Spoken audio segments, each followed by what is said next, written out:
Waymaker, miracle worker, promise keeper, light in the darkness. My God, that is who you are. Waymaker, miracle worker, promise keeper, light in the darkness. My God, that is who you are. You are here, touching every life. I worship you.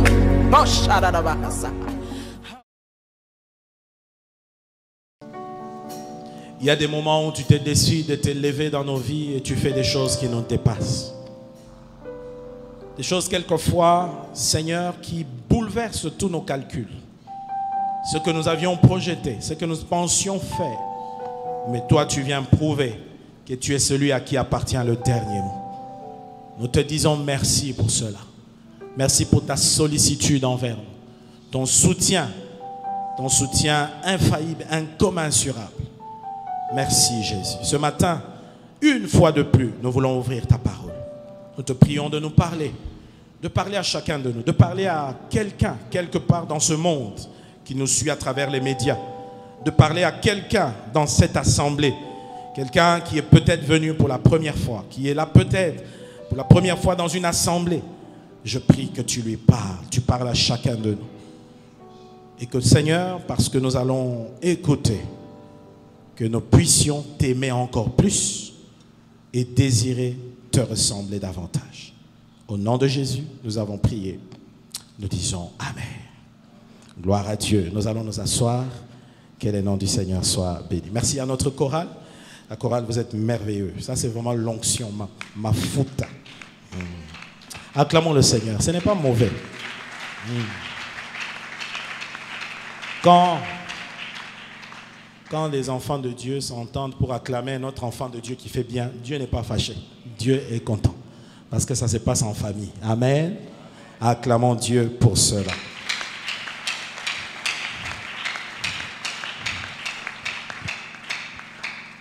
Bien-aimés, ce matin, j'aimerais partager avec vous, toujours dans cette série, un sous-thème: qui est Dieu pour toi?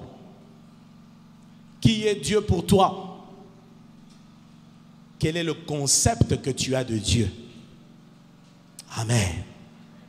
Quelqu'un peut m'aider à poser la question à son voisin de gauche, de droite, de derrière, de devant. Qui est Dieu pour toi? Qu'est-ce que Dieu représente pour toi? Qu'est-ce qu'il est pour toi? Quel est le portrait, l'idée, l'image, le concept que tu as de lui? Comment tu le vois? Vous savez, frère, cette question est très importante. Très importante. Parce que ce que tu sais de Dieu va jouer un grand rôle sur ta foi. Alléluia. Ce que tu sais de Dieu joue beaucoup sur ce que tu crois. Or, ce que tu crois dépend de ce que tu sais. Donc, la connaissance que tu as de Dieu influe sur ta foi, sur ta manière de marcher avec Dieu. C'est pourquoi ce matin, Dieu nous pose la question: qui suis-je pour vous? Quel est le concept que vous avez de moi? Le concept que tu as de Dieu dans ta vie, comme je le dis, détermine ce que tu crois que Dieu est capable de faire dans ta vie. Qui est Dieu pour toi? Ce n'est pas ce que Dieu est qui va forcément se manifester dans ta vie. Non. Mais c'est ce que tu sais de Dieu qui influencera ta foi, te poussera à croire dans ce que tu sais, et c'est ce qui se manifestera. Est-ce que quelqu'un me comprend? Dieu est plus grand que tout ce que nous savons. Il est même plus grand que tout ce que j'ai à vous enseigner ce matin. Et tout ce qu'il est ne se manifestera pas forcément. Non. Mais tout ce que Dieu est ne se manifeste pas, certes. Mais ce que toi tu sais de lui va déterminer ce que tu croiras de lui et qui déclenchera sa manifestation dans ta vie. Est-ce que je parle à quelqu'un ce matin? Et j'aimerais ici dire quelques vérités importantes sur la connaissance de Dieu. La connaissance de Dieu est la plus grande de toutes les connaissances. Jésus lui-même a dit que cette connaissance-là nous sauve. Dans Jean chapitre 17, verset 3. Jean 17, verset 3. Il est écrit, « Or, la vie éternelle, c'est qu'ils te connaissent, toi, le seul vrai Dieu, et celui que tu as envoyé, Jésus-Christ. » Amen. Pour votre information, c'est l'unique fois dans la Bible où Jésus cite son propre nom. L'unique fois où il cite son propre nom. Amen, amen. Et il prend la peine de le dire très bien. Il dit, la vie éternelle, c'est que les hommes te connaissent. Toi, le seul vrai Dieu. Et qu'ils connaissent celui que tu as envoyé, Jésus-Christ. Vous voyez, la connaissance de Dieu nous octroie le salut. C'est une connaissance qui nous sauve. Quelqu'un peut dire Amen. Ainsi, plus tu approfondis cette connaissance, plus tu affermis ton salut. Amen. Amen. Mais aussi, vous devez savoir que la connaissance de Dieu est une connaissance qui ne finit pas. Parce qu'il est tellement grand, tellement grand. Quand vous lisez Exode 33, toute l'histoire, vous verrez Moïse, un homme qui a eu plusieurs rencontres avec Dieu. Mais cet homme disait toujours à Dieu, je veux te connaître. Je veux connaître tes voies. En d'autres termes, pour Moïse, il ne connaissait pas Dieu assez. Il désirait toujours le connaître davantage, encore plus, et encore plus, et encore plus. Dites Amen. Une autre chose que vous devez savoir, c'est que nous avons deux types de connaissances de Dieu. Il y a une connaissance que nous avons de Dieu sur ce que nous avons entendu des gens, sur ce qu'on nous a appris, mais il y a une autre connaissance, celle qui est le produit de la révélation de Dieu et qui nous entraîne à l'expérience. Dites Amen. Dites Amen. Frères et sœurs, il est très important de comprendre ces choses. Quand nous lisons les Écritures, nous voyons que plusieurs personnes ont qualifié Dieu. Des noms qui, hélas, aujourd'hui, beaucoup de chrétiens les citent comme des perroquets sans comprendre.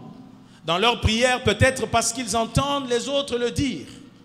Ils disent beaucoup de noms, beaucoup de noms, beaucoup de noms. Mais si vous étudiez très bien ces noms de Dieu, vous allez voir que derrière chaque nom de Dieu qui est prononcé, il y a un homme qui a expérimenté Dieu d'une certaine façon et qui l'a qualifié en tant que tel. Est-ce que vous me comprenez? C'est pourquoi ne te limite pas seulement à entendre des choses pour Dieu. Oui, ça peut être les départs. Dieu peut permettre que tu entendes des choses sur lui. Ce n'est pas mauvais. Mais ce n'est pas suffisant. Cette connaissance-là ne va pas mouvoir ta vie. Cette connaissance-là ne va pas t'impacter au point de t'amener à une consécration, un engagement total à Dieu. Ce que tu dois rechercher, une fois que tu as entendu parler de lui, une fois que tu as appris des choses sur lui, il ne faut pas t'arrêter là. Il faut aller plus loin, aller dans la connaissance, chercher à ce qu'il se révèle à toi. Chercher à ce que tu l'expérimentes. Quelqu'un peut dire Amen. Qui dit expérience, dit quelque chose que tu vis, quelque chose que tu palpes, quelque chose que tu touches. Amen. Par exemple, vous verrez dans la Bible qu'un jour, Moïse a combattu contre les Amalek. Dans Exode 17 au verset 15. Après avoir obtenu la victoire, lui était à la montagne, il priait avec Aaron et Hur qui le soutenaient. Et de l'autre côté, Josué et son armée qui étaient sur terrain en train de combattre. Et puisque Moïse avait gardé les mains aussi longtemps levées, Dieu a fini par donner la victoire sur terrain avec Josué. Et quand ils ont vaincu, qu'est-ce que Moïse a fait? La Bible dit, il bâtit un autel à l'Éternel et lui donna pour nom Yahvé Nissi. Yahvé Nissi veut dire, l'Éternel est ma bannière. Une bannière, c'est un étendard qui était le symbole de la victoire.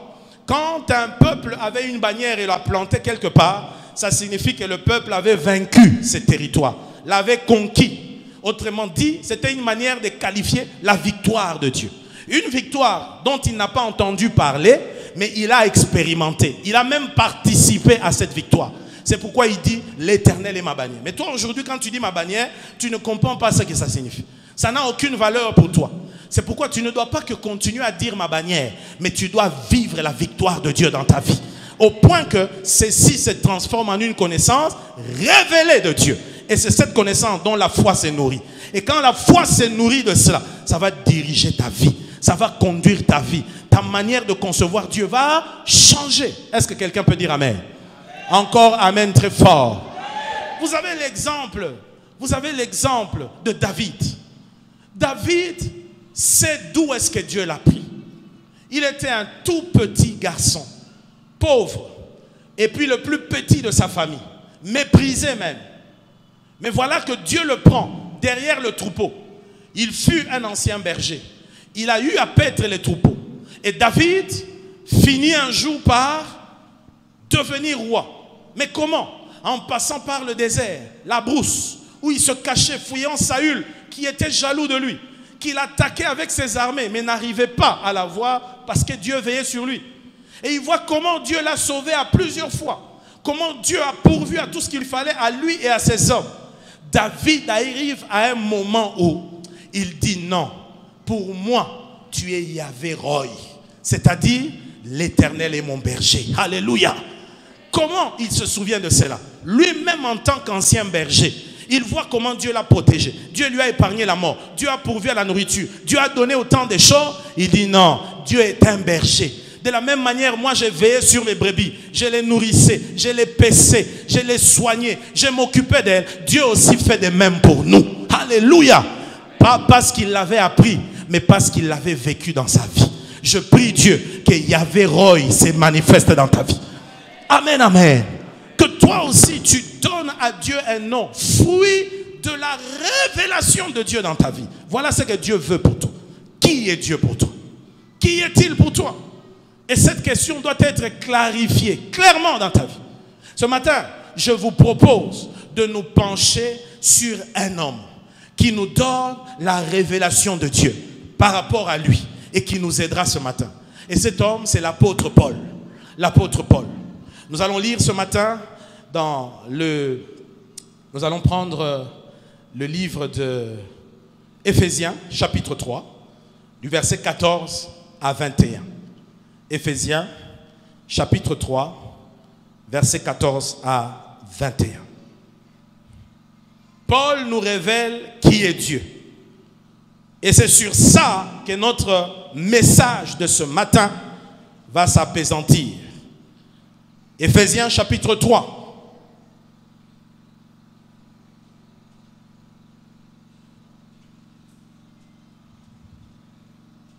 Du verset 14 à 21.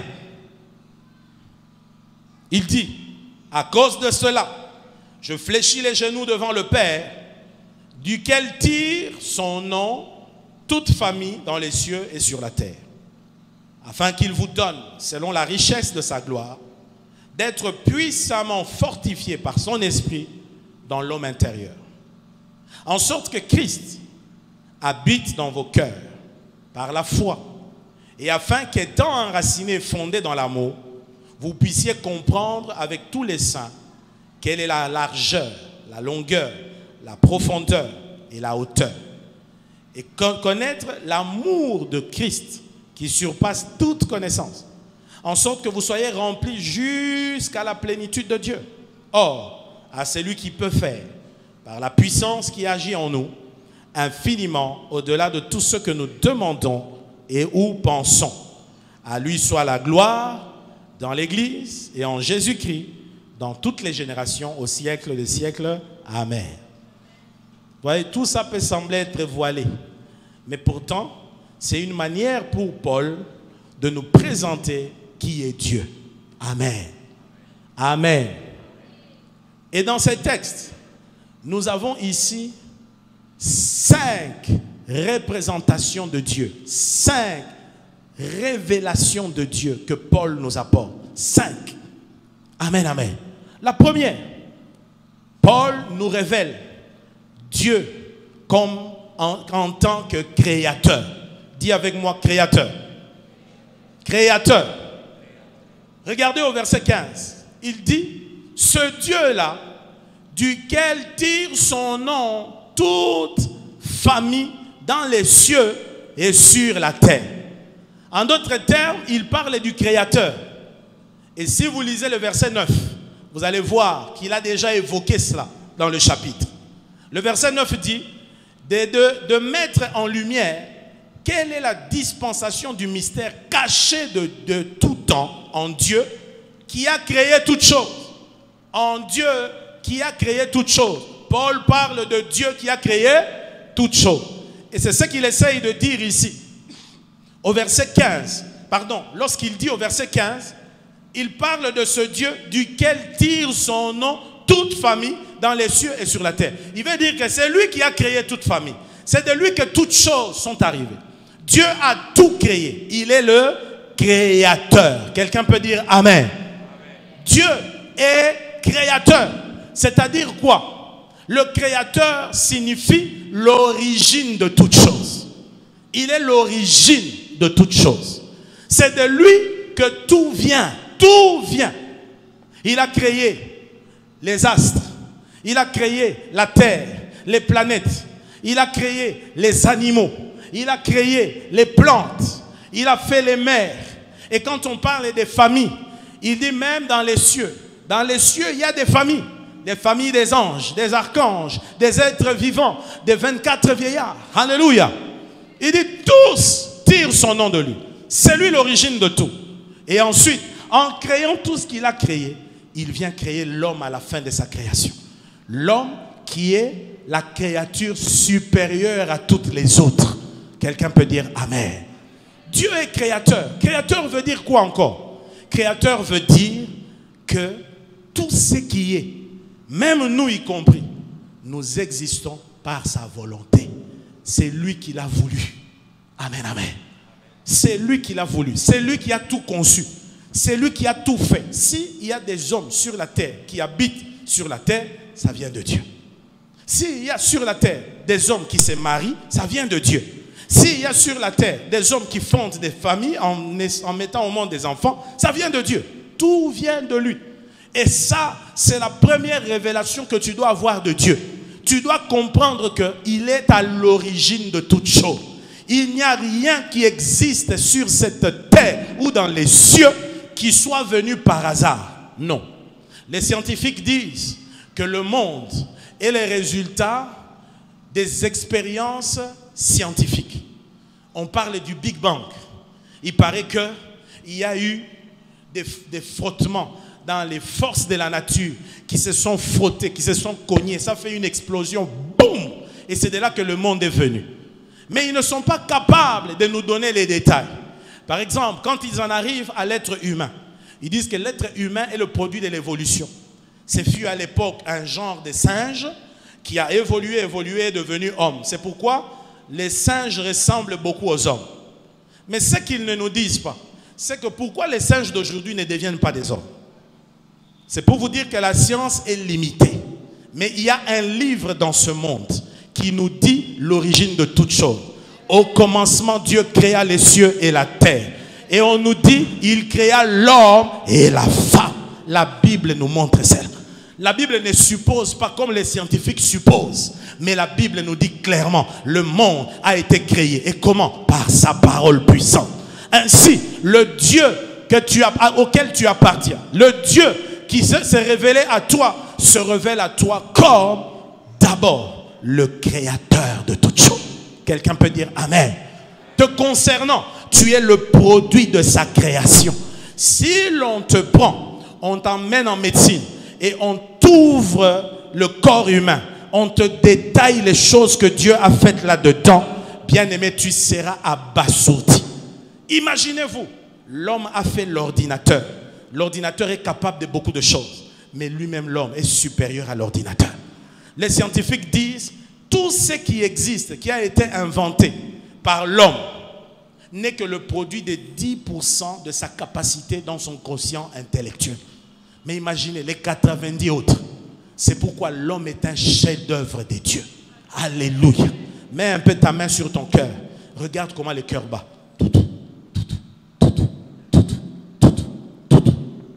Ça, c'est l'invention de Dieu. Il y a beaucoup de machines aujourd'hui qui s'inspirent de ça. Alléluia. Tout ce que vous voyez qui existe sur la terre, c'est Dieu qui l'a fait. les hommes sont partis de ce que Dieu a fait pour pouvoir inventer. Mais ce qui fait que Dieu est supérieur, c'est quoi? Créer veut dire à partir de rien, de nul, du vide, amener à l'existence ce qui n'était pas. Oh, ça c'est un grand Dieu. Alléluia. C'est pourquoi quand tu parles de Dieu, souviens-toi qu'il est celui qui appelle à l'existence des choses qui n'étaient pas comme si elles étaient. Est-ce que tu me comprends? Il est le créateur. Du vide, il fait sortir quelque chose. Amen. Regardez la terre au commencement. Elle était informe et vide. Le mot utilisé pour informe et vide, c'est tohu bohu en hébreu. Tohu bohu veut dire désordre, confusion, chaos. Mais quand vous lisez Genèse chapitre 1er au verset 31, la Bible dit, après avoir tout créé, le 6e jour, il créa l'homme. Et à la fin, il dit, après qu'il ait fait tout ça, il vit, il constata que tout ce qu'il avait créé était très bon. Alléluia. Mais au commencement, on dit, la terre était comment? Informe et elle était dans le chaos. Elle était dans le désordre. Mais regardez, à la fin, on nous dit, tout ce qu'il a fait était très bon. C'était excellent. Mais comment on est parti du chaos pour arriver à l'excellence? Parce qu'il y a un Dieu créateur. Est-ce que vous me comprenez? C'est pourquoi même si dans ta vie il y a du chaos, il y a la confusion, il y a le désordre, celui qui a fait ce monde est capable de remettre les choses en ordre. Dis amen très fort. Dans ta vie, il peut amener des choses qui n'étaient pas, des choses qui n'existaient pas. Il a la capacité de le faire. Tu dois croire dans le Dieu qui crée des choses qui n'existent pas, qui met de l'ordre là où il y avait les désordres. S'il y a du désordre dans ta vie, si ta vie est chaotique, si ta vie semble perdue, tu n'es pas le premier. La terre l'était aussi. Mais grâce au Dieu créateur, les choses ont changé. Toi aussi, ça changera. Toi aussi, ça se transformera. À ce que tu appartiens au Dieu créateur. Qui est Dieu pour toi? Qui est Dieu? Pose la question à ton voisin. Qui est Dieu pour toi? Réponds-lui. Il est le créateur de toutes choses. Il est l'origine de toutes choses. Tout existe par sa volonté suprême. Dites amen très fort. Acclamons le Dieu créateur. Créateur. Créateur. Paul ne s'arrête pas là. Il nous révèle. Il dit, en d'autres termes, quand vous lisez les textes, moi je paraphrase, il dit, il ne faut pas que Dieu se limite à être ton créateur. La deuxième révélation que Paul présente ici, il présente Dieu en tant que Père. Il ne faut pas qu'il reste un créateur. Il faut qu'il devienne Père. Dites amen. Éphésiens 3, 14. À cause de cela, je fléchis les genoux devant qui? Devant le Père. Dites avec moi le Père. Ce même qu'il a qualifié au verset 9 d'être le créateur de toutes choses, cette fois il l'appelle le Père. Dieu ne doit pas rester ton créateur. Dieu veut devenir ton Père. Amen, amen. Il est le créateur de tous les humains, mais il est le Père. Le Père de ceux qui lui ont donné sa vie, qui lui ont donné leur vie à travers Jésus-Christ. Car vous devez le savoir, frères et sœurs, le mot Père signifie source. Mais le mot Père est un mot terrible. C'est un mot terrible. Au point que les traducteurs de la Bible, quand ils écrivent par exemple dans Romains 8, ils disent que nous avons l'Esprit de Dieu en nous qui nous pousse à dire Abba. Au lieu de traduire Abba, ils laissent Abba. Ils écrivent Abba. De peur de l'atténuer. Ils disent ce qu'eux ils savent. Ils disent c'est un genre père. Un genre père. Mais en réalité, Abba, ce n'est pas vraiment père. Père marque la distance. Abba, c'est un papa intime. Mon papa. Hein? Mon papa à moi. Et là encore, c'est faible. C'est faible. C'est pourquoi on dit, l'Esprit nous pousse à dire Abba, Abba. Donc, le Père, c'est ce que Jésus nous a appris. Jésus a dit, quand vous priez, dites, notre Père. Jésus nous a montré qu'il venait accomplir la mission de son Père. Il a dit, maintenant, je viens auprès de mon Dieu qui est votre Dieu, mon Père qui est votre Père. En d'autres termes, on devient enfant de Dieu via Jésus-Christ. C'est impossible de faire du Dieu créateur, ton Père, sans Jésus. La Bible dit, celui qui renie le Fils a régné le Père. Le Père se révèle à nous parfaitement via le Fils. C'est pourquoi il disait, la vie éternelle, c'est qu'ils te connaissent, toi le vrai Dieu, mais qu'ils connaissent aussi qui? Celui que tu as envoyé, Jésus-Christ. Quelqu'un peut dire amen très fort. Voilà pourquoi Jésus n'avait pas honte de dire clairement. Il disait, je suis le chemin qui mène au Père. Je suis la porte. Celui qui n'entre pas par moi est un voleur. Il dit, je suis le seul médiateur, l'unique qui vous permet de connaître le Dieu créateur. Amen, amen. Amen, amen. Et croyez-moi, beaucoup de gens, surtout les chrétiens, n'ont pas la révélation de Dieu en tant que Père. Je vais vous le démontrer. J'ai dit au départ, la révélation ou la connaissance que vous avez de Dieu va déterminer ce que vous croirez. Et ce que vous croirez va influencer ce que vous êtes, ou comment vous allez vivre et être. Vous vous souvenez, quand vous lisez la parole de Dieu, dans Luc chapitre 15, l'histoire de l'enfant prodigue. Qui connaît cette histoire? C'est le père de l'enfant prodigue avait deux fils, n'est-ce pas? Le fils prodigue, dont la Bible nous parle, et son grand frère. Vous allez voir que l'un ne connaissait le père que comme un maître. Il connaissait le père comme qui?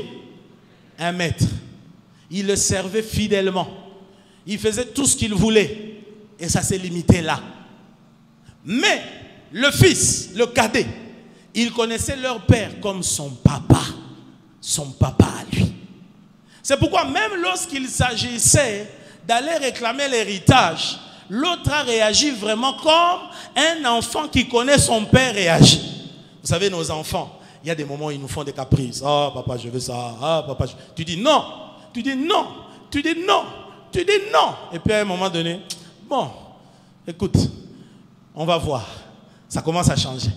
Et puis à un moment donné, bon, je vais te donner pour que tu cesses de me déranger. Alléluia. Alléluia. C'est comme ça que ça se passe, n'est-ce pas? Et vous allez voir, il est allé non seulement demander l'héritage, il a pris cette part d'héritage, il est allé la dilapider, la détruire, l'abîmer. Au point qu'il s'est retrouvé dans la souffrance. Mais quand il a commencé à souffrir de manière cruelle, il s'est souvenu, j'ai un papa. J'ai un papa. Je sais que je lui ai mal fait. Je sais que j'ai mal agi envers lui. Mais comme c'est mon père, il ne faut pas que je crève ici alors que j'ai un papa. Qu'est-ce qu'il fait? Il rentre vers son père. Il propose même à son père de le considérer comme un serviteur. Mais le cœur de son père, qui est un papa réel, Abba, dit non, jamais. Tu ne seras jamais un serviteur pour moi. Quelles que soient les nombreuses fautes que tu as faites, tu restes pour moi un fils. D'ailleurs, on va fêter, on va célébrer. Et pendant qu'on faisait la fête, le grand frère revient du champ. Il revient d'où? Fidèle, serviteur. Je ne dis pas qu'il ne faut pas être serviteur. Mais je vais tout simplement dire que dans un certain contexte, la Bible nous montre que le fils ou l'enfant est supérieur au serviteur. Dites amen. Nous ne sommes pas d'abord serviteurs de Dieu. Nous sommes d'abord enfants de Dieu. Et en tant qu'enfants, par amour pour lui, nous nous mettons à son service. C'est comme à la maison. Si j'ai des travailleurs et j'ai mon fils peut être utile aux besoins de la maison. Mais ça ne fait pas de lui un serviteur comme les autres. Est-ce que vous me comprenez? Les autres sont reliés par un contrat qui peut faire que je les chasse, que je m'en débarrasse. Mais lui, jamais je ne peux m'en débarrasser. Est-ce que vous me comprenez? Pourquoi? Parce qu'il y a un lien de sang. Et ce qui fait que, voilà, le grand frère arrive. Quand il arrive là-bas, il entend la musique, la fête. Il dit, c'est quoi ça? Les serviteurs lui disent, ton père a fait faire une fête pour ton petit frère qui est revenu. Il dit, ah, mon père, à moi, il n'a jamais fait, pour moi, il n'a jamais fait une fête. Mais il fait la fête pour ces bandits-là, qui nous a trahis, qui nous a quittés, qui a pris son argent, qui allait les dilapider. Les frères boudent à l'extérieur. Ils boudent. Ils se fâchent, ils ne veulent pas entrer. On va dire au papa, le grand frère est arrivé, mais il ne veut pas entrer. Le papa sort, il dit, mon fils, qu'y a-t-il? Qu'est-ce qui se passe? Il dit, père, j'ai été servi fidèlement toutes ces années. Vraiment, je me suis donné corps et âme. Tout ce que tu as demandé, j'ai fait. Je suis allé partout où tu voulais que j'aille. Mais jamais tu ne m'as traité comme ça. Tu n'as jamais fait une fête pour moi. Tu n'as jamais fait tuer le veau gras pour moi. Tu n'as jamais invité des gens par mon... Le papa s'étonne, il dit, mon fils, mais moi j'ai pensé que depuis tout ce temps, tu as compris ce que c'est un père. Je suis ton papa. En tant que père, ça signifie que ce qui est à moi est à toi. Tout ce que je gagne, tout ce que je possède, tout ce que j'ai, t'appartient. Je vais dire à quelqu'un ici que Dieu ne se limite pas à être un Dieu créateur pour toi, mais qu'il soit un papa pour toi. Est-ce que tu me comprends? Le papa, c'est-à-dire, il y a un lien qui t'unit à lui. Quel que soit ce qui vous a séparés, mais puisque tu es uni à lui, si tu décides de t'élever, de lui revenir, il te donnera une oreille qui t'écoute. Il t'écoutera toujours parce que quelque part, tu lui appartiens. Tu es son enfant. Et j'ajoute, Dieu ne laissera jamais tomber l'œuvre de la croix. Jésus n'est pas mort en vain. Jésus a payé son sang pour que Dieu ait beaucoup d'enfants. Et ses enfants sont précieux à ses yeux. C'est pourquoi il dit, quand il est dans la bergerie, il y a 99 brebis, et 100 brebis, pardon, une se perd. Il est capable de laisser les 99 dans l'enclos. Il va chercher celle qui est perdue. Pourquoi? La relation qui l'unit à nous. Il dit, je ne peux perdre personne. J'aimerais te dire, Dieu s'intéresse à toi. Dieu s'intéresse à toi. Est-ce que tu me comprends? Mais sache que tu ne peux répondre à la main tendue de Dieu que via Jésus-Christ. Sans Jésus-Christ, il est impossible de parvenir au Père. Tu veux entrer dans cette relation filiale, cette relation qui fait de toi un héritier, cette relation qui t'amène à jouir de tout ce que Dieu a. Il faut que tu passes par Jésus-Christ. Rassure-toi d'avoir connu Jésus. Et vous savez, j'aime toujours, les enfants de la maison sont différents des enfants du dehors. Lorsque vous allez à la maison, vous voyez les enfants du dehors, vous pouvez les reconnaître comment? Dans la maison, ils sont hésitants. Ils ne vont pas partout. Mais l'enfant, il faut voir nos enfants, comment ils entrent dans notre chambre. Le matin, quand ils se réveillent dans leur chambre, ils viennent chez eux. Tu entends un coup, boum, il vient, il entre. Il monte sur les lits, il commence à sauter. Mais ça, l'enfant du voisin ne peut pas le faire parce qu'il est étranger. J'aimerais te dire, grâce à Jésus, vous n'êtes plus étrangers. Vous êtes les enfants de la maison. La Bible dit, gens de la maison de Dieu. Alléluia. Et là, dans la maison de Dieu, vous pouvez profiter de tout l'héritage qu'il a pour nous. Il nous donne un riche héritage qui est le produit de quoi? De notre relation. C'est pourquoi notre responsabilité, c'est de nous rassurer que cette paternité-là est active dans notre vie via Christ. Et de soigner la vie de Christ. J'aimerais dire à quelqu'un, tu as tout à gagner en ayant une relation parfaite avec Christ. Parce que quand tu as la relation parfaite avec Christ, tu l'as avec Dieu. Dans Jean 10, verset 30, Jésus a dit, c'est lui qui m'a vu, a vu les pères. Car moi et les pères, nous sommes... tu rencontres Jésus, tu as rencontré les pères. Tu veux toucher le Père, tu passes par Jésus. Amen. Dieu doit devenir ton Père. Il doit devenir ton papa. Vous savez, imaginez-vous, je suis incapable, tel que je suis ici, de taper quelqu'un, de faire du mal à quelqu'un. Mais si tu touches à mon fils, c'est pourquoi j'ai prié beaucoup. Moi, je prends vraiment au sérieux cette prière que Jésus nous a donnée. Ne nous soumets pas à la tentation, mais délivre-nous du mal. J'ai toujours dit, Seigneur, ne permets pas que je me retrouve là-bas. Parce que quoi que tu sois frère ici à l'église, tu seras étonné des prises de karaté que le pasteur connaît. Alléluia. Je viens là, je trouve, tu es en train de taper, mon fils saigne. Moi, je suis là, même si je suis ton pasteur. Entre toi et mon fils, mais c'est lui que je vais défendre. Dites Amen. Tout ça, c'est pour te dire, quand tu es fils de Dieu, tu as une position élevée.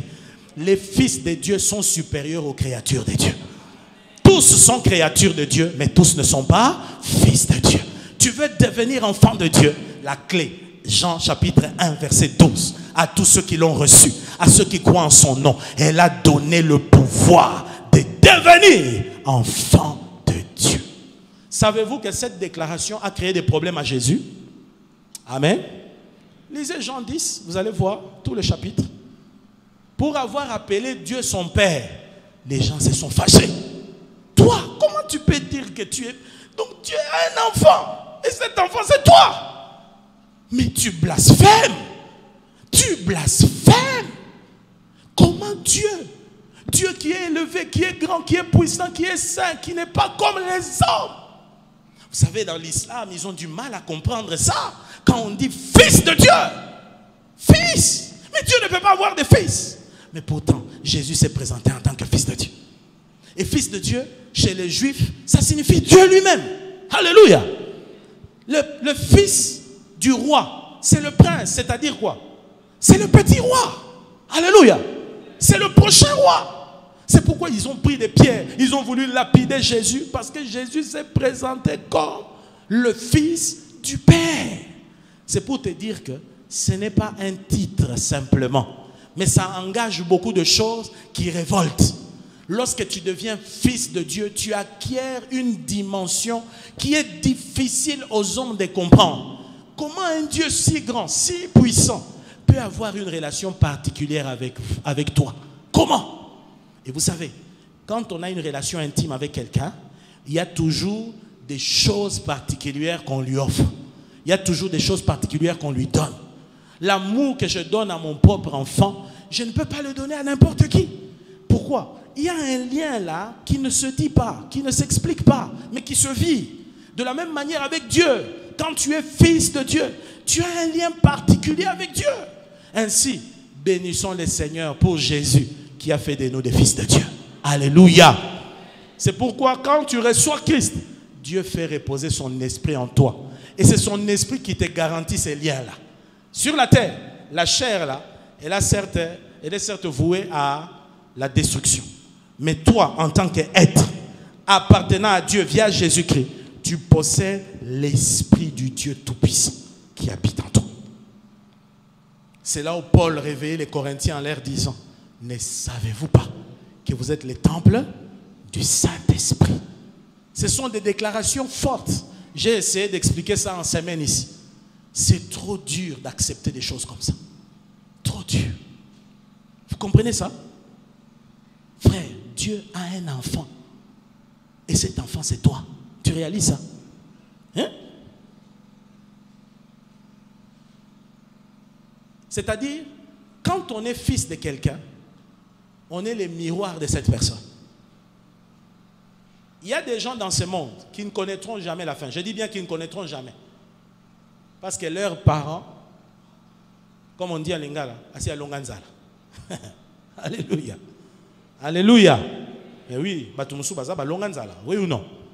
Oui, pas naïko oh non, Nazangi Yakolia, non. Par exemple, tu vois la reine Elisabeth. Hein? Tu vois ces petits-fils-là qui naissent, on nous montre toujours. Même si on ne le veut pas, on les subit. Oh, la princesse qui était allée accoucher. Elle est sortie, elle s'est habillée de ceci. On nous met ça à la télé. C'est comme si nous sommes venus les accompagner. Alléluia. Le petit là, il naît. Ce petit là ne mourra jamais de faim. Vous comprenez? Pourquoi? Parce qu'il naît où? Dans une famille royale. Est-ce que tu comprends ça? Ça veut dire qu'il y a des choses dont il est exempt. Des choses qui ne lui arriveront jamais. Est-ce que tu comprends qu'en étant enfant de Dieu, en appartenant à Dieu, il y a des choses qui ne peuvent pas t'arriver? Est-ce que tu le comprends? Est-ce que tu sais que tu es mis à part? Est-ce que tu sais que tu es quelqu'un de particulier pour Dieu? Tu comptes à ses yeux? Dis Amen très fort. Ça, c'est ce qui fait de toi un enfant. Dieu ne doit pas simplement être ton créateur, mais il doit aussi être ton père, ton papa. Dis mon papa à moi. Au bureau, il y a des restrictions. Tout le monde ne peut pas entrer au bureau n'importe comment.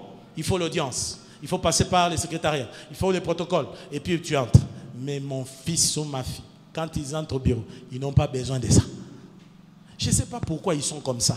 Mais tous les enfants sont comme ça. En eux, c'est comme ça. Quand il sait que son papa est là, toutes ces choses-là, ce n'est pas pour lui. De la même manière, nous aussi avec Dieu, il n'y a rien qui nous sépare. Nous sommes unis avec lui. Nous marchons avec lui dans l'intimité. Nous pouvons parler avec lui quand nous voulons. Nous pouvons échanger avec lui. Mais il y a des gens sur cette terre, pour voir Dieu, ils doivent faire des cérémonies. Ils doivent faire des pratiques. Ils doivent faire des incisions. Mais Dieu, je le vois partout. Même sous la douche, je parle à Dieu. Je suis au marché, je lui parle. Partout où je vais, je lui parle. Jésus a dit, quand tu pries, dis, notre Père qui est aux cieux. Alléluia. Que Dieu ne se limite pas à être ton créateur, mais qu'il soit aussi ton Père. Ton Père, c'est celui qui t'aime. Ton Père, c'est celui qui te porte à cœur. C'est celui qui a tout amassé pour toi. Amen, amen. Amen, amen. Alors, ne fais pas comme le grand frère du fils prodigue. Ne t'approche pas de Dieu seulement comme un maître.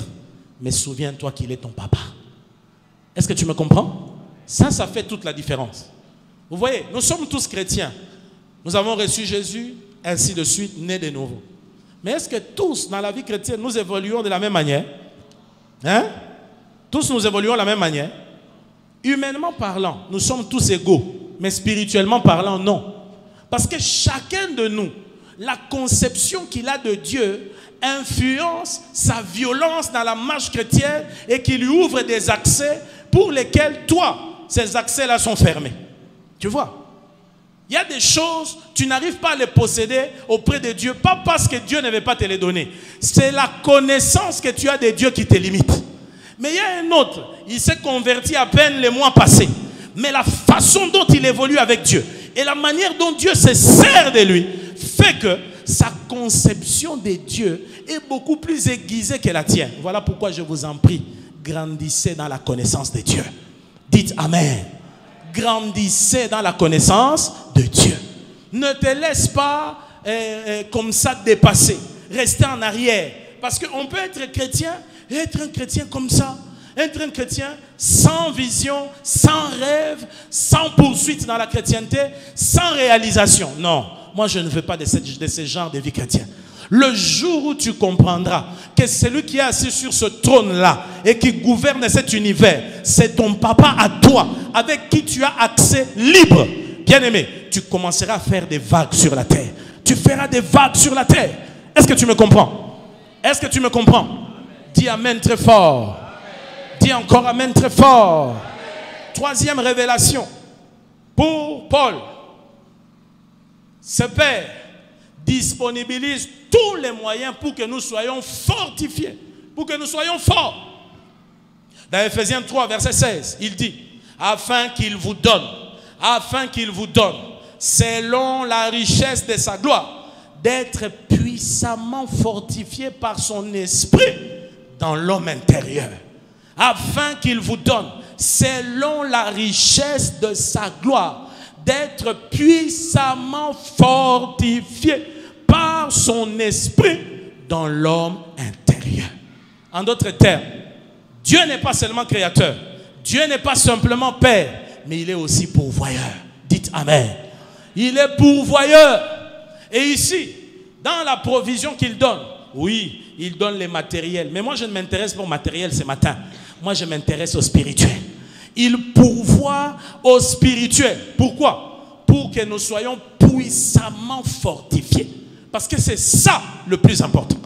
Nous l'avons vu ici avec Pasteur Luison. Si spirituellement tu es fort, tu vas gouverner le physique.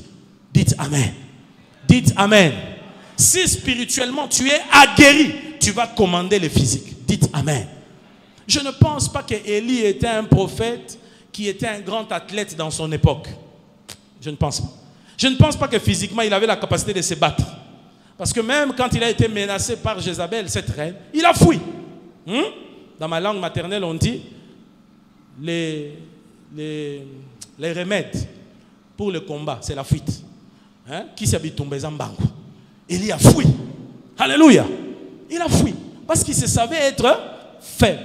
Mais dans le spirituel, il était tellement puissamment fortifié que quand il a ordonné que la pluie ne tombe pas pendant 3 ans et 6 mois, qu'a fait le ciel? Le ciel a obéi. Je prie Dieu que tu entres dans cette dimension-là, que tu connaisses Dieu comme étant le pourvoyeur qui disponibilise tout ce qu'il faut pour que spirituellement tu sois fort. Alléluia. Il nous a donné le Saint-Esprit. Et le Saint-Esprit en nous, c'est un don, c'est un cadeau. Nous l'avons reçu gratuitement. Nous ne payons rien pour l'avoir. Mais il y a des exercices qu'on entretient. Parce que même physiquement, on ne devient pas fort par souhait. On devient fort par responsabilité. Est-ce que vous me comprenez? Il peut avoir disponibilisé. C'est comme si aujourd'hui, physiquement parlant, j'ai mis pour devant toi les haltères, les appareils pour les exercices physiques. Tu as tout. Je t'offre même une salle de sport. Mais est-ce que ça fait que tu deviens fort, tu as des muscles? Non. Pour que tu le deviennes, tu dois faire quoi? Tu dois t'exercer. C'est quand tu t'exerces que ça commence à devenir fort, n'est-ce pas? Ça commence à venir, ça commence à venir. Et puis après, tu seras capable de soulever des choses que tu ne pouvais pas. Pourquoi? Parce que la force peut s'acquérir. De la même manière, Dieu a disponibilisé tout ce qu'il faut pour que nous soyons puissamment fortifiés. Mais il y a des exercices spirituels, la vie de prière. Quand tu pries tous les jours, tu es en train de fortifier l'homme intérieur. La Bible dit veillez et priez afin que vous ne tombiez pas dans la tentation. Pourquoi? Parce que la prière nous donne des forces. Elle nous donne des forces. Celui qui ne prie pas sera spirituellement faible. Il y a la parole de Dieu. L'homme ne se nourrira pas de pain seulement, mais de toute parole qui sort de la bouche de Dieu. La nourriture donne des forces. Ça donne des forces. Ça donne des forces. Et c'est ce qui fait que quand tu ouvres ta bouche pour invoquer le Dieu Tout-Puissant, sur la terre, il y a des choses qui bougent. Il y a des événements qui changent. J'aimerais dire à quelqu'un, frère, la prière a des conséquences sur les événements et les circonstances du monde. Mais tout cela part d'où? Dieu a tout disponibilisé. Est-ce que tu me comprends? C'est le Dieu qui a tout pourvu. Tel que tu es là, il t'a donné tout ce qu'il faut pour que spirituellement parlant, tu sois l'homme qui doit être, l'homme que tu dois être. Que tu sois à l'image de Jésus. Regardez Christ, notre modèle. Christ était dépassé par quoi? Citez-moi une seule chose par laquelle Jésus était dépassé. Une seule chose. Hein? On vient l'arrêter. Toute une cohorte. Il y a un peloton de militaires qui vient. On lui pose la question. Es-tu Jésus? La première fois, il dit c'est moi. Dès qu'il dit c'est moi, tous tombent. Il leur fait une démonstration d'autorité pour leur montrer. Sans mon autorisation, vous ne pouvez pas me toucher. Dites Amen. Dites Amen. Tout ça, c'est quoi? C'était une force spirituelle qu'il dégageait. Alléluia. Et Jésus ne l'a pas fait en tant que Dieu. Il l'a fait en tant qu'homme rempli du Saint-Esprit. Je veux que vous compreniez ça. Il est dans la barque. Il y a une tempête. L'eau commence à remplir la barque au point que la barque va s'enfoncer. Qu'est-ce que Jésus fait? On les réveille. Seigneur, Seigneur, est-ce que ça ne te fait pas peur? Ça, ce sont les humains qui n'ont que la chair. Ils ne voient que les choses de manière terrestre. Ils sont avec Jésus, mais ils se plaignent et ont peur de couler. Oh, mais ça, c'est la plus grande bêtise. C'est la plus grande bêtise. Un frère qui connaissait Jésus en tant que tel a dit, il dit, Seigneur, je te bénis, parce que pour moi, tu es tout. Partout où tu iras, j'irai.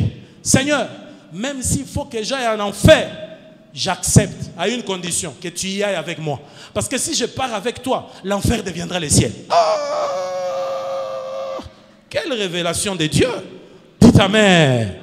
Dites Amen. Dites Amen. Comment tu connais Dieu? Qui est Dieu pour toi? La façon dont tu connais Dieu va influencer ta marche. Si tu connais Dieu comme celui qui a tout pourvu pour que spirituellement tu sois fort, bien-aimé, tu dégageras également cette force. Tu comprendras qu'il y a des moments où tu te tiens debout quand tu te lèves. Tu parles aux circonstances, comme Jésus a parlé à la tempête. Tais-toi! Silence! La tempête a fait quoi? Les gens ont dit, qui est celui-ci à qui obéissent même les vents et... Un peu comme pour dire, avant ça, nous n'avions jamais appris que la tempête avait des oreilles pour écouter. Nous n'avions jamais appris que les vents aussi avaient des oreilles pour écouter. C'est un peu comme aujourd'hui les gens disent, vous déclarez, vous croyez que ça fait quelque chose. Ils n'ont pas la révélation de Dieu que nous avons. Dieu en nous, par son esprit, a pourvu à tout ce qu'il faut pour que nous soyons spirituellement forts et capables de dire des choses et de les voir arriver. Frères et sœurs, tu peux parler à la tempête se calmera. Tu peux parler au vent, le vent se calmera. Aujourd'hui, ça peut représenter des circonstances dans ta vie, des choses qui sont défavorables. Tu dois savoir que si spirituellement tu es fort, tu as la capacité, grâce au Dieu pourvoyeur, de neutraliser cette situation. On parle de l'histoire d'un homme. Cet homme s'appelle Smith Wigglesworth. Allez taper Smith Wigglesworth avec W, 2G et tout ça. Vous allez voir, c'était un prédicateur de l'évangile. Cet homme n'avait pas étudié. Il ne savait pas parler correctement l'anglais. C'était un anglais. C'était un plombier, pauvre plombier. Même pour méditer la Bible, c'est sa femme qui lisait pour lui. Mais cet homme a ressuscité 13 morts. Combien de morts? 13. Et il a échoué 100 fois. Il a prié 100 fois, ça n'a pas marché. Et puis après la 101e fois, pouf, ça marche. Et vous savez, quand ça marche, les bons côtés, c'est qu'on oublie tout ce qui avait échoué. Maintenant, on a commencé à comptabiliser. 13 personnes sont revenues à la vie. Smith Wigglesworth, il avait beaucoup de défauts. Il n'était pas très beau. Il avait beaucoup de lacunes. Il ne savait pas bien parler. Mais on dit de lui, quand il se tenait devant les gens pour prêcher, on oubliait tous ses handicaps. Il semblait être court, mais devant les gens, à cause du dépôt de Dieu en lui, on trouvait qu'il était élancé. J'aimerais dire à quelqu'un, le dépôt de Dieu en toi fera que là où tu es disqualifié selon les hommes, mais Dieu te qualifiera. Est-ce que tu me comprends, frère? Dieu a pourvu à tout. Dis, Dieu a pourvu à tout. Alors cesse de dire, vraiment, je me demande, tel que je suis là, pour que j'atteigne tel niveau, comment je vais y arriver? Dieu a déjà tout donné. Si tu te prends au sérieux, si tu fais les exercices spirituels, et tu es dans ça, et tu es dans ça, tu es dans ça, cet homme intérieur au-dedans de toi se manifestera. Et quand il se manifestera, il manifestera la gloire de Dieu. Quelqu'un peut dire Amen. Il est le pourvoyeur de tout ce qu'il faut pour nous rendre forts. Oui, il est possible de mener une vie chrétienne de force. Une vie chrétienne comme Jésus qui allait de lieux en lieu. Frère, vous savez, il y a une dimension de grâce qui fait que partout où vous allez, des fois même, vous avez prié sans beaucoup de conscience, mais la gloire de Dieu est tombée. Un peu comme ce que disait Pasteur Luison ici. Il dit, Pierre, on n'avait pas besoin de l'appeler comme ça. On disait, viens seulement. On a un cadavre là-bas. Passe seulement que ton ombre les touche. Vous savez, quand l'ombre peut guérir, quand l'ombre peut délivrer, des fois toi-même tu n'en as pas conscience. Tu marches. Dès que tu es passé à côté de quelqu'un, je suis guéri. J'ai senti quelque chose entrer en moi. Amen, amen. Amen, amen. Amen, amen. Vous savez, j'étais au Nigeria en 2007. J'ai rencontré là-bas un monsieur. Ce monsieur-là était dans un aéroport. Ils étaient comme ça à l'aéroport. Il arrive, il y avait des gens. Parmi les gens qui étaient là, dès il s'est présenté. Paf, il est venu au milieu d'eux et il s'est déplacé pour aller. Quelqu'un a crié. Ce n'est pas un homme, c'est un ange. C'est un ange. Et les gens lui ont posé la question, mais qu'est-ce qu'il y a? Il dit, mais cet homme-là, j'ai vu en lui une gloire, des radiations terribles. Mais lui, c'était un humain que j'ai eu l'occasion de rencontrer. Un serviteur de Dieu, David Abioye. Je l'ai rencontré. Et il se faisait qu'un jour, on a prié un dimanche au culte. À la fin, je suis allé vers lui. Je lui ai dit, prie pour moi. Il m'a imposé les mains. Frère, j'ai attrapé les vertiges toute la journée.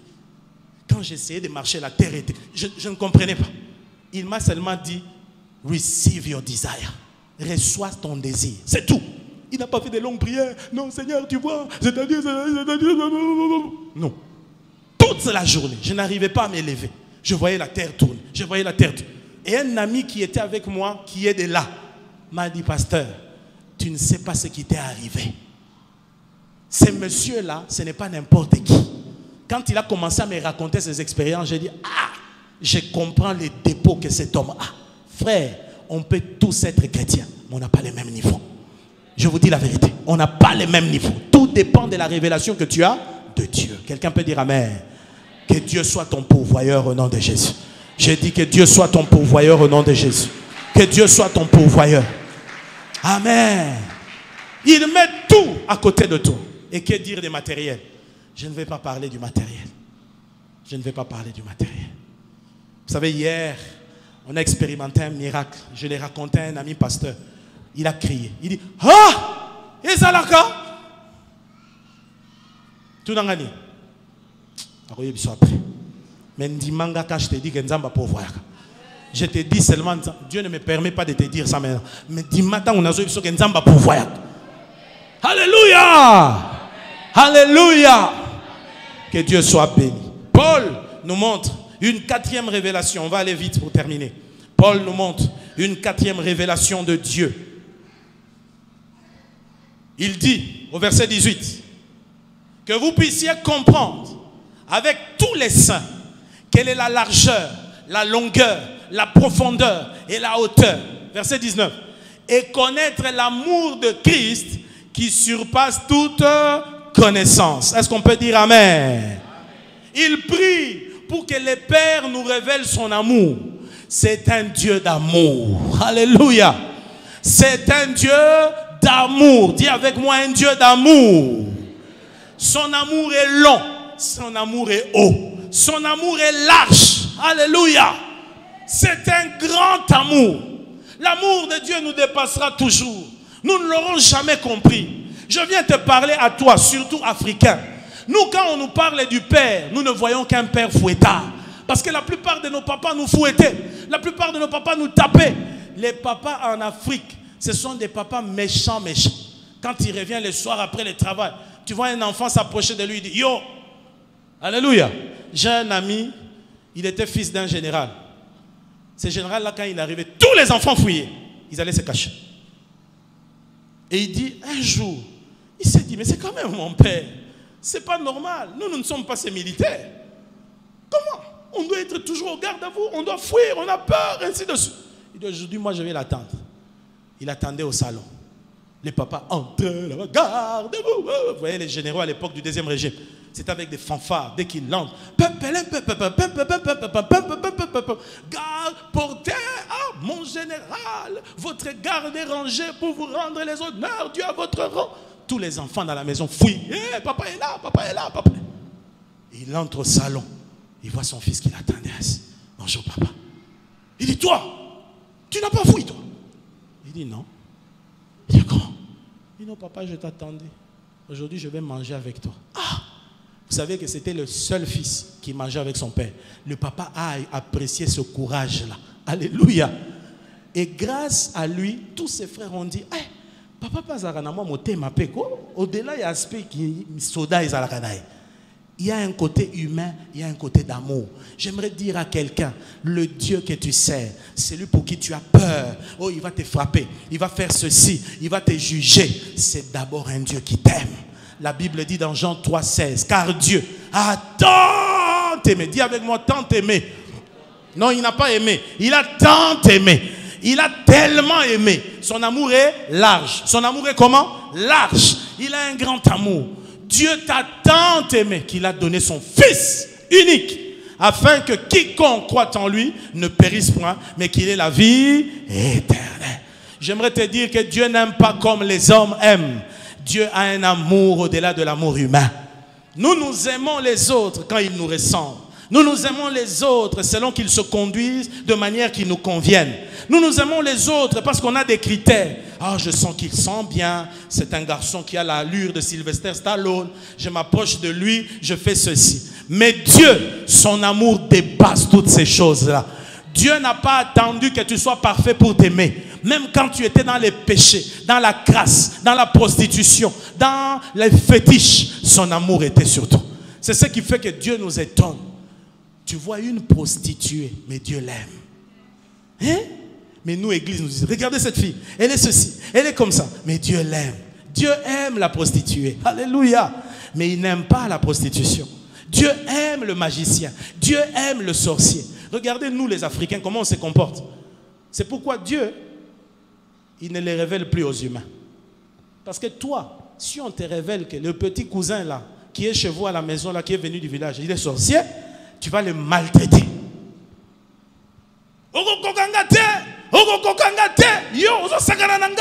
Vous allez physiquement, vous le maltraitez, vous le nourrissez difficilement, vous lui donnez des choses difficilement, parce que pour toi, heureusement Dieu n'est pas un homme. Quand Dieu regarde le magicien, il a de l'amour pour le magicien. Il veut que son âme soit sauvée. Quand il voit le sorcier, il aime le sorcier. Les gens que nous estimons être répugnants, les gens que nous exprimons être exécrables. Vous savez, exécrables, c'est-à-dire Dieu les aime. Est-ce que vous me comprenez? Et en Christ, son amour est encore beaucoup plus grand. Je viens de dire à quelqu'un ce matin que Dieu ne soit pas simplement un pourvoyeur. Que Dieu ne soit pas seulement le créateur pour toi, mais qu'il soit aussi le papa d'amour. Dis avec moi, papa d'amour. Papa d'amour. Alléluia. C'est un Dieu qui nous aime, mes frères. Quand tu es faible, il t'aime. Même quand tu as péché, ça peut te choquer, il t'aime. Est-ce que tu me comprends? Il est contre ce que tu as fait, mais il t'aime. De la même manière, même quand tu estimes être loin de Dieu, son amour est là. Son amour est toujours sur toi. C'est un Dieu d'amour. Et Paul dit, je prie qu'il vous révèle cet amour, qu'il vous montre combien il vous aime. Alléluia. Il y a des gens qui pensent que dans la chrétienté, ils luttent seuls. Frère, tu n'es pas seul. Le Dieu d'amour est à tes côtés. Si un jour, tu as donné ta vie à Jésus, tu as cru en Christ et tu marches avec le Seigneur, même si tu n'es pas le meilleur des chrétiens, j'aimerais te dire, son amour ne te quitte pas. Son amour est toujours là. Alléluia. Jean dit, nous l'aimons parce qu'il nous a aimés le premier. L'amour que Christ nous a montré est un amour incroyable qu'on n'a jamais vu. Jamais. C'est le genre d'amour que l'homme ne donne pas. Et imaginez-vous, si en tant que père, je peux autant aimer mon enfant. Mais imaginez, il y a un amour qui est supérieur à celui-là. C'est l'amour de Dieu pour nous, manifesté en Jésus-Christ. Dites Amen. Quand tu découvres cet amour, tu es tellement séduit par cet amour. Et lorsque cet amour te séduit, ça te pousse à l'aimer aussi. Et tu l'aimes passionnément. Tu deviens comme un fou parce que tu as été séduit par son amour. Tu as compris que c'est son amour qui a même fait qu'il se donne pour toi, alors que tu ne le méritais pas. Alléluia. Dieu est amour. Dis avec moi, Dieu est amour. Dieu est amour. Il m'aime. Vous savez, en Occident, ils comprennent cela. Quand un chrétien te dit, il connaît l'amour parce qu'il en a tellement reçu, il comprend. Mais nous, en Afrique, l'amour. Quelqu'un racontait, il dit, en Occident, lorsqu'un enfant a un problème, ou bien il s'est passé il s'est fait mal en commettant une bêtise, tu vois les parents qui viennent, oh, ça va? Rien de cassé? Est-ce que ça va? Mais en Afrique, lorsque l'enfant fait la bêtise, il vient dire à la maman, au papa,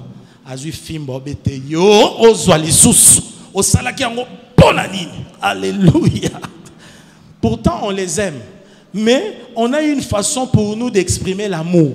Mais j'aimerais te dire, Dieu n'est pas un homme. Alléluia. Dieu n'est pas un homme. Chaque jour, son amour t'entoure. Il veut te montrer combien ta vie l'intéresse. Combien il s'intéresse à toi. Un jour, David a dit dans les psaumes, qui est l'homme pour que tu te souviennes de lui?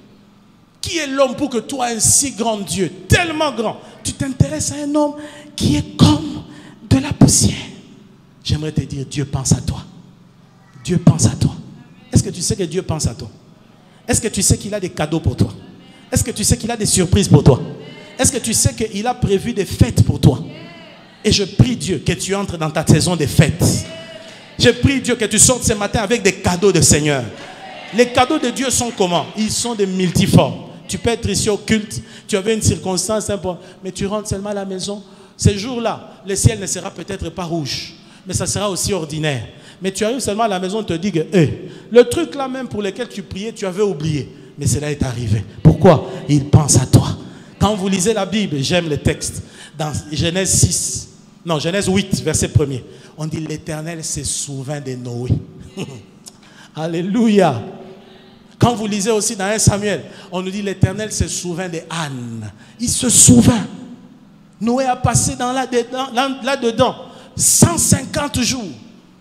Il ne savait pas où il allait. La barque était là, en train de s'agiter dans tous les sens. Il ne savait pas. Il se disait, Dieu m'a abandonné ici, ou bien moi je n'ai pas bien écouté. Mais un jour, le même Dieu qui s'était révélé à lui, Dieu se souvint de lui. Alléluia. Et on nous dit, l'arche s'arrêta. Anne qui était stérile, qui n'avait pas d'enfant, elle était le produit de la risée de sa rivale, qui s'en moquait. Quelle humiliation. Oui, il y a un temps d'humiliation, mais il y a un temps où Dieu s'est souvenu d'elle. Et quand Dieu s'est souvenu d'elle, elle n'a pas simplement eu Samuel, mais elle a eu 5 autres enfants Quelqu'un peut dire Amen. Que Dieu se souvienne de toi. Je ne sais pas dans quoi tu es, mais qu'il se souvienne de toi. Qu'il te couvre de son amour. Qu'il te couvre de son amour. La Bible dit, les bontés de l'Éternel ne sont pas épuisées. Elles se renouvellent chaque matin. Ses compassions n'ont pas cessé. Il dit, comme un père a compassion de son fils qui le sait, ainsi l'Éternel a compassion de nous. Alléluia. Il nous aime. Des fois, il se met à ta place. Il sait tout ce que tu endures. Il sait tout ce que tu connais. Et comme lui seul connaît les issues et les voies de la vie, fais-lui confiance. Bientôt, très bientôt, tu expérimenteras une surprise. Dis Amen très fort. Dis Amen très fort. C'est le Dieu d'amour. Mephibosheth pensait qu'il était oublié. Il était oublié. Il était là dans la peur, caché. Lui descendant, seul descendant de la famille de Saül. On avait tué tous les autres. Il était le seul survivant. Perclus de pieds, habitant à Lodébar, caché. Il avait peur. Mais un jour, David se lève un matin. Y a-t-il un descendant dans la famille de Saül à qui je puisse faire du bien au nom de Jonathan? On vient lui dire, oh roi, oui, il y a un petit là, mais il est perclus de pieds, il habite à Lodébar. Il dit, allez les chercher. Ce jour-là, la garde royale de David s'élève avec les chars, les chevaux. Direction Lodébar. Le pays où on n'arrive pas, le pays abandonné. Mais quelqu'un est là-bas, le roi a besoin de lui faire du bien. Et voilà comment ils arrivent. Et dès qu'ils arrivent, les gens voient la garde arriver, ils disent, oh mon Dieu, il va se passer un malheur ici. Qu'est-ce qu'il y a? Les gardes disent, connaissez-vous un certain Mephibosheth? Mephibosheth, on va lui dire, le roi a envoyé la garde te chercher. C'est le jour de ma mort. C'est le jour de ma mort. C'est le jour de ma mort. Frère, vous voyez bien, la vie, et ça a un moment où un homme digne. Je me souviens un jour, on était en famille. La période où il y avait, ici à Kinshasa, c'était, je crois, la période où l'armée, les phases étaient en train de partir et les autres là étaient arrivés. Afdel et consorts. Nous étions à la maison. Frère, nous on ne savait pas. Notre secteur où on habitait était déjà infiltré. Et on nous avait dit qu'il y a des militaires qui viennent en fouillant, ils violent, ils tuent, ils font ceci. On s'est dit, c'est fini. Mais pendant que nous, on pensait maîtriser tout, on voit des gens en bottes entrer chez nous. Vous savez, quand on les a vus, je me souviens toujours, mon grand frère a dit, il n'y a rien à faire. Il a ouvert déjà la porte, il dit qu'ils entrent seulement. Mais quand ils arrivent, ils entrent, et puis on voit, oh, parmi eux, un des leurs, on l'a reconnu. On dit, oh, mais c'est vous. Mais quand on l'a dit, ouf, on était vraiment là. En fait, il y a un de nos oncles qui était officier militaire, qui avait pensé à nous et qui avait envoyé des gens là-bas venir nous sécuriser.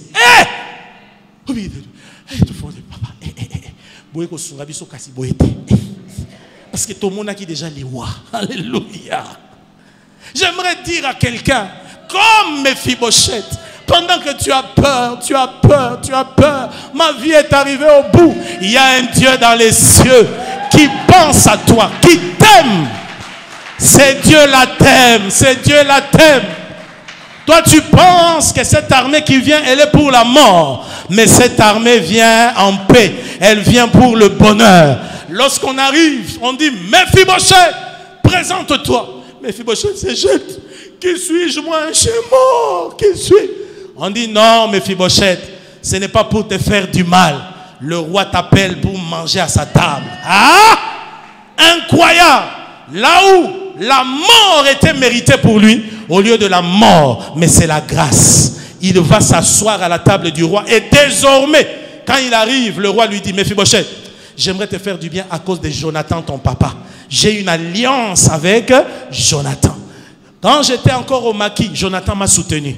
Et nous nous sommes jurés que nous allons nous soutenir et aider les familles les uns les autres. Aujourd'hui, il est mort. mais à cause de lui, je te ferai du bien. On dit aux serviteurs qui étaient restés là, avec toute sa famille, désormais, vous êtes les employés de Mephibosheth. Mephibosheth est devenu patron, avec plus de 15 employés sous sa charge, des biens qui lui ont été donnés. Et la Bible dit, tous les jours, il marchait, il mangeait à la table du roi. Et j'aime la conclusion du texte. À la fin, on dit, il était perclus des pieds. Parce que des fois, il y a des choses que Dieu va faire dans ta vie, des fois, c'est tellement étonnant, c'est tellement miraculeux qu'il faut que de temps en temps, on rappelle aux hommes que tu es humain. Il était perclus des pieds. Alléluia. Est-ce que tu me comprends? J'aimerais dire à quelqu'un, Dieu t'aime. Et puisqu'il t'aime, il pense à toi. Et je prie Dieu qu'il te réserve des surprises. Quand on aime, on donne. Et parmi toutes les belles surprises, il nous a d'abord offert Jésus. Jésus, notre Seigneur, qui est venu pour nous, qui a donné sa vie et qui nous sauve gratuitement. Or, Romains 8, 32 dit, il n'a pas épargné son propre fils. Il n'a pas épargné, mais comment ne nous donnera-t-il pas toutes choses ensemble avec lui? Si Dieu t'a donné Jésus, Jésus c'est le plus grand trésor de Dieu. Jésus c'est le Fils aimé de Dieu, en qui il avait mis toute son affection. Mais pour te sauver, Dieu l'a sacrifié. Est-ce que celui qui te donne Jésus peut te refuser un travail? Celui qui te donne Jésus va te refuser un pain? Celui qui te donne Jésus va te refuser un bien-être? On dit, comment ne nous donnera-t-il pas ensemble avec Jésus? Jésus est la clé des clés. Tu as Jésus, tu as tous les restes. Alléluia.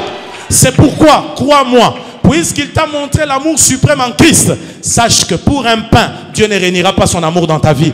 Pour quelque chose qui te manque, il ne réunira pas son amour.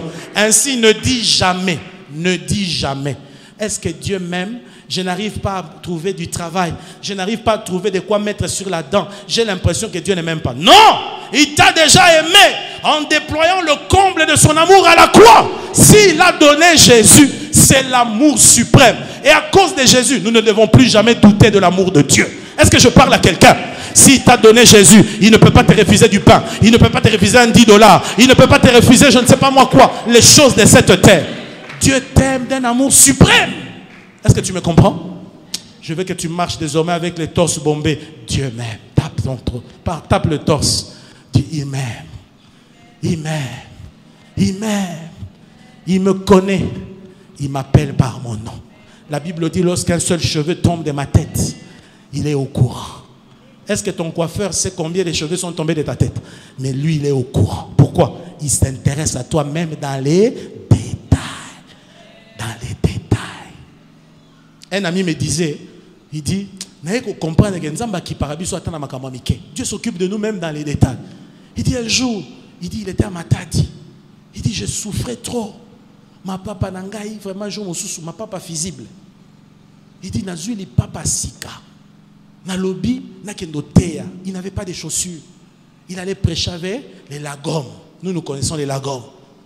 Alors il va prêcher avec les lagons. En chemin, lagom et saline visible et sauté. Et quand il a commencé à se soucier à Talabo, pardon, comment on les appelle? Cordonnier Morazalakiwa.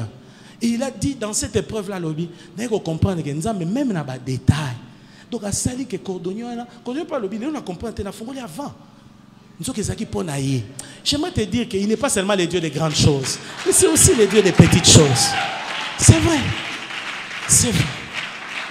Avec ma femme, on vit ça dans les petites choses. Combien de fois on perd les clés? Tu as perdu les clés de la voiture. Saint-Esprit, aide-moi. Saint-Esprit, est-ce que tu as mis les clés? Saint-Esprit, est-ce que tu... On a 4. Et bien, zonga, kena tiroir botala. Na kena tiroir na forêt. Na on est battu. Ah! Nzamboyo. Azaka ya makaominenete. Même makaomike.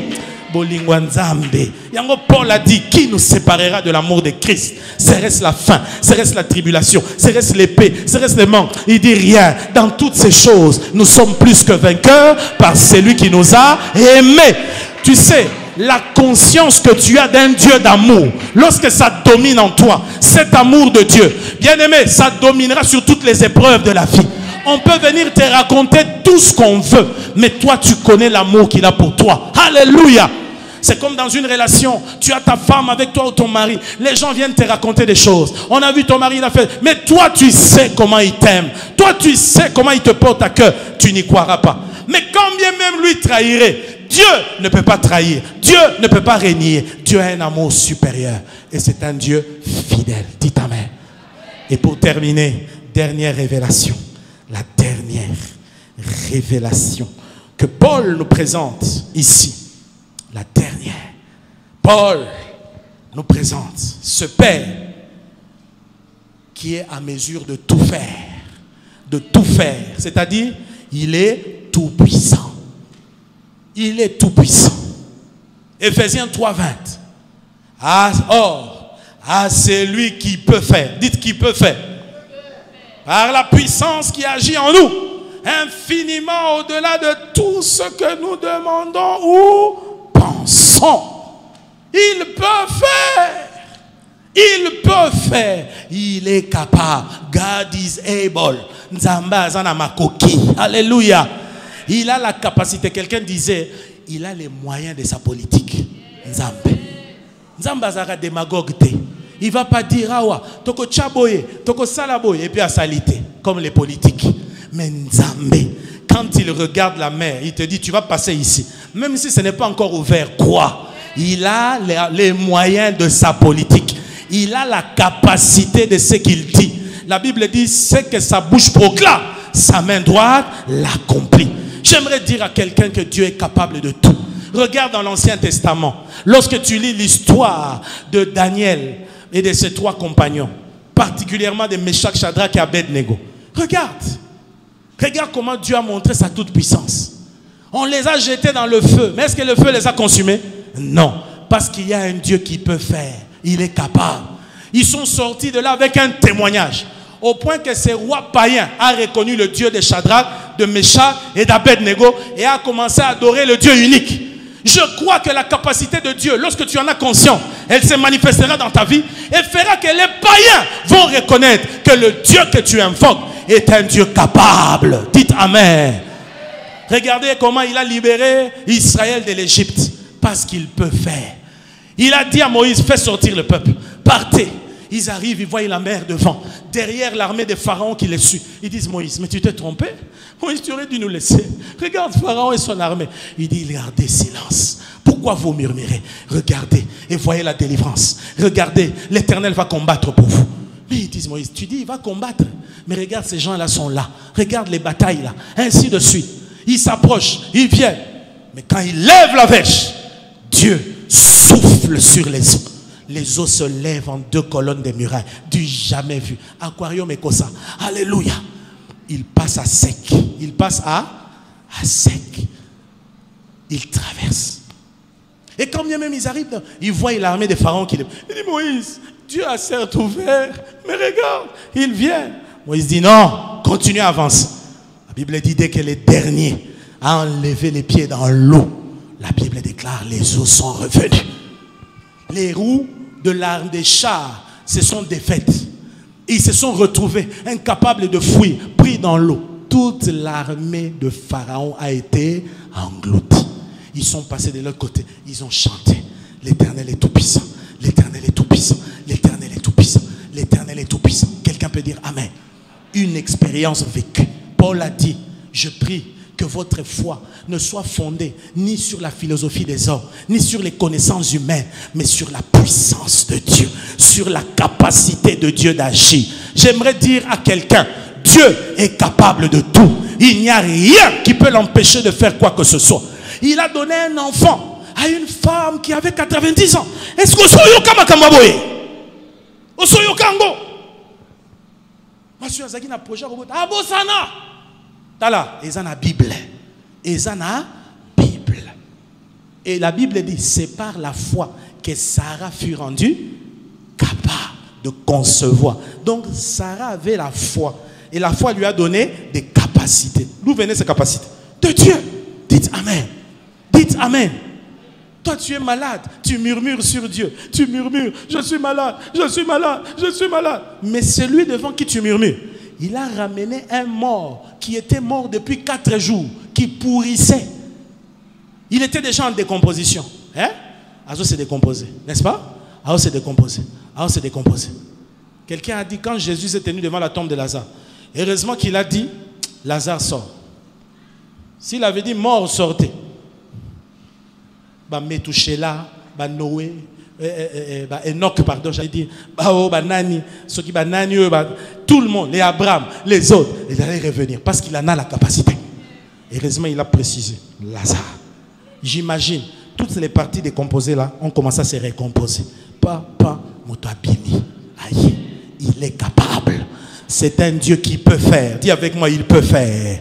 Il peut faire. Il peut faire que l'impossible devienne possible. Il peut faire que ce que tu n'avais pas, que tu l'aies. Il peut faire que nous achetions notre parcelle là, même gratuitement. Il peut faire. Il peut faire. Je dis, il peut faire. Quand je l'ai dit, c'est parce que tu ne l'as pas vécu. Mais je prie que la grâce de Dieu se libère en ce lieu. Et que Dieu se révèle comme un Dieu qui peut tout. Un Dieu tout puissant dans ta vie. Ne doute jamais de la capacité de Dieu d'agir. Quel que soit ce dans quoi tu te tournes, Nzambaza capable. Nzambaza capable. Il peut faire disparaître des cancers, des myomes, des fibromes. Il peut ramener des morts à la vie. Il peut purifier des lépreux. Il peut faire que ce qui n'était pas soit, parce qu'il peut tout. Il peut faire. Dites Amen très fort. N'oubliez pas ces 5 révélations que Paul nous présente dans ces textes. Paul nous présente Dieu comme créateur. Dis avec moi, Dieu créateur. Deuxièmement, Dieu comme Père. Dis à haute voix, Dieu comme Père. Paul nous présente Dieu comme pourvoyeur. Quatrièmement, il nous présente Dieu comme un Dieu d'amour. Et enfin, il nous présente Dieu comme le Tout-Puissant. Mon frère, ma soeur, qui est Dieu pour toi ce matin? Qui est Dieu pour toi ce matin? Je me souviens, quand on était jeunes dans la foi, un frère nous disait toujours, il y a une dimension de foi, on dit que miro eza pembe na go prier comme noir. Ça semblait anodin, mais Dieu est capable. Dieu est capable. Je ne sais pas qu'est-ce que tu vis, Dieu est capable. Et dans cette église, Dieu vous a démontré qu'il est capable. À maintes reprises. À maintes reprises. Je vous dis la vérité. Sur les gens avec l'église, il fallait couvrir. La foi triomphante, il fallait couvrir. Mais la foi triomphante est allée. Petozo Koba. Et on va aller partout. On va implanter dans le monde. On va commencer dans les provinces. Les provinces, partout, partout. On va aller partout, partout, partout, partout, partout, partout.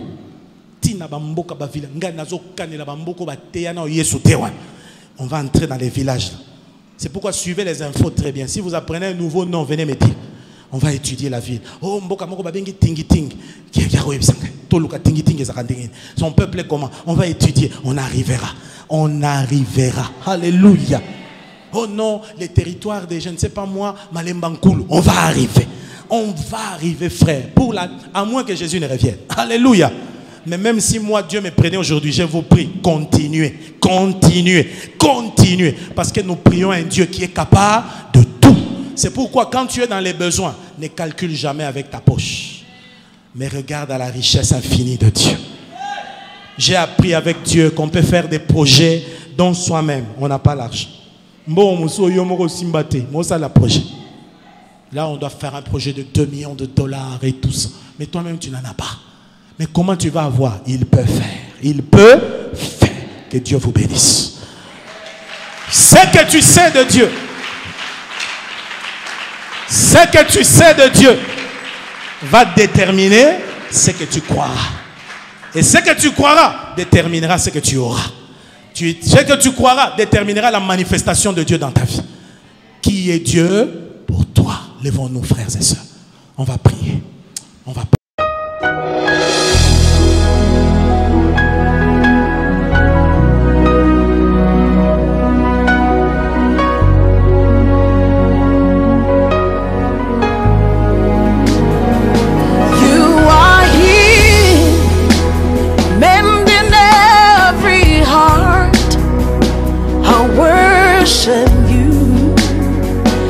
I worship you.